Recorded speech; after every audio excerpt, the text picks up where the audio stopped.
집에 그 분이 들어오자마자 검은 물체가 함께 뒤를 따라 들어오는 거예요. 집안에 삼재가 셋이네? 이거 삼재를 풀어야 해. 아니면 집안에 우환이 생길 거야. 그런데 그 기주님이 하시는 말씀이 우환은 이미 집안에 났다고 말씀을 하신 거예요. 할머니가 말씀하셨어요. 어린애가 갔구나!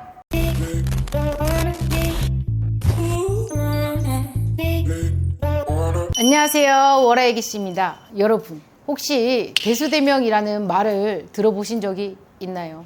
이 말은 대신할 때 목숨수, 목숨명을 뜻하는데 남의 명을 이어와서 끝이 보이는 목숨을 이어가는 거죠. 즉, 업보로 인한 고통을 풀어주는 의식을 이야기합니다. 오늘의 이야기는 삼재가 낀 어느 가족의 이야기인데요. 이 이야기는 제가 애동 때 신내림 받은 지 얼마 안 돼서 있었던 일입니다. 익히 저희 신어머니는 제가 신당을 차린 그 동네에서 몇십 년 무속을 하셨던지라 제자를 내린다는 말에 손님들이 소개로 오게 됐죠. 어떠한 신도분이 40대에 어떤 분을 저에게 점을 의뢰하러 오시면서 이 이야기는 시작됩니다. 집에 그 분이 들어오자마자 검은 물체가 함께 뒤를 따라 들어오는 거예요.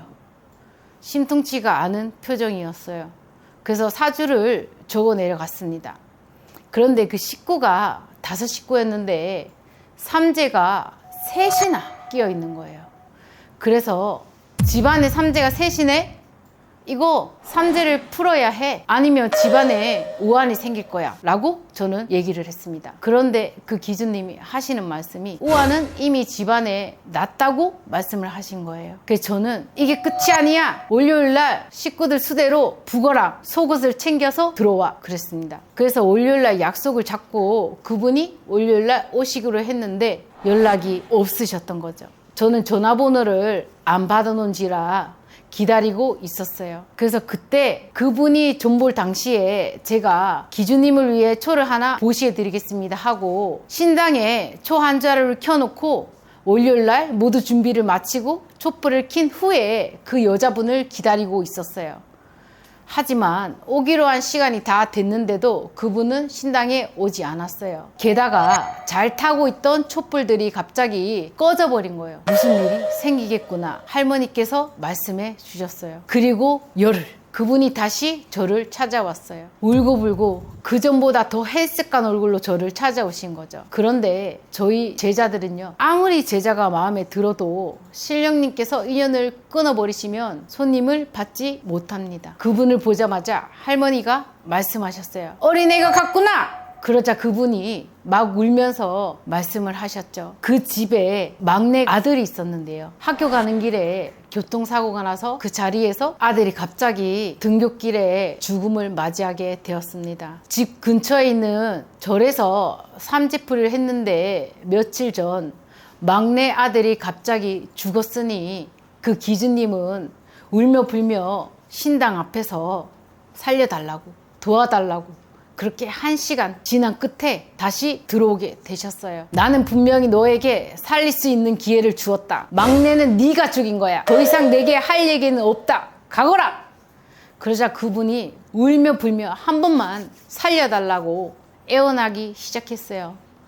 그분이 너무 울기도 했고 또 어머니 신도분이 소개하신 분이라 그냥 지나갈 수 없어 간곡한 부탁하에 며칠 후 그 집을 방문하게 되었습니다. 그때 그 기주님이 밥을 차려주셨어요. 원래 사람을 낯가리듯이 식사를 낯가리는 사람이 있어요. 저는 남의 집에 가서 밥을 먹거나 그러지는 않거든요. 근데 그때는 너무 허기 가지고 배가 고파서 밥을 달라고 했었어요. 그분이 하얀 쌀밥에 반찬 몇 가지랑 김치를 주셨는데 그 밥이 너무 맛있는 거예요. 그래서 저도 모르게 허벅지금 먹고 한 그릇을 더 달라고 2그릇을 먹었죠. 그때 그 집 대주님은 축구를 하러 나가신 상태였어요. 그래서 밥을 먹는데 갑자기 제 입에서 애가 밥을 안 먹고 나갔구나 이 말이 툭 튀어나왔어요.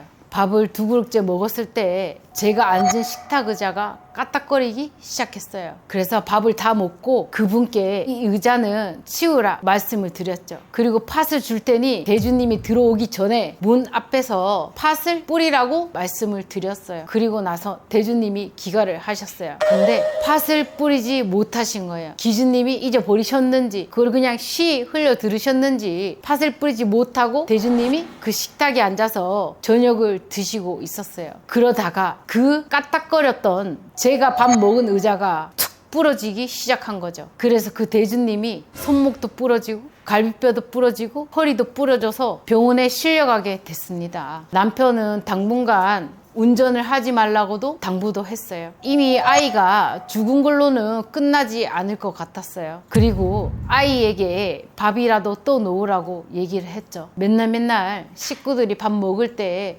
젊었을 때 간 곳도 청춘에 간 곳도 억울하고 분통하니 밥을 한 그릇씩 떠나라고 말씀을 드렸어요. 그리고는 한 5년, 6년을 계속 빌면서 왕래를 하신 것 같아요. 그런데 자꾸 우리는 손님들의 인생길을 같이 다독여 가고 힘든 일을 피해가고 좋은 일은 배로 하는 그런 일을 하는데 그 손님 자체가 성향이 너무 변사가 많았던 분이셨죠. 그래서 이제는 그냥 가까운 저울도량에 가서 그냥 마음으로 빌고 식당에는 왕래를 하지 말라고 인연을 끊어냈습니다. 이 이야기는 실제로 제가 어떠한 손님을 마주하면서 있었던 일이고요. 무속인들이 이런 이야기를 했거나 어떠한 피할 수 있는 부분을 이야기했을 때는 꼭 우리가 대수대명이라고 진짜 오늘 내일 한 목숨 어떠한 심각한 병들은 대수대명을 위한 굿을 하지만 그냥 피해갈 수 있는 대수대명은 어떠한 방도를 알려드리는데 그거를 무시해서 생겨난 어떤 집안의 한 우환입니다. 여러분들은 이 대수대명에 대해서 어떻게 생각하시나요? 오늘 이야기는 여기까지입니다.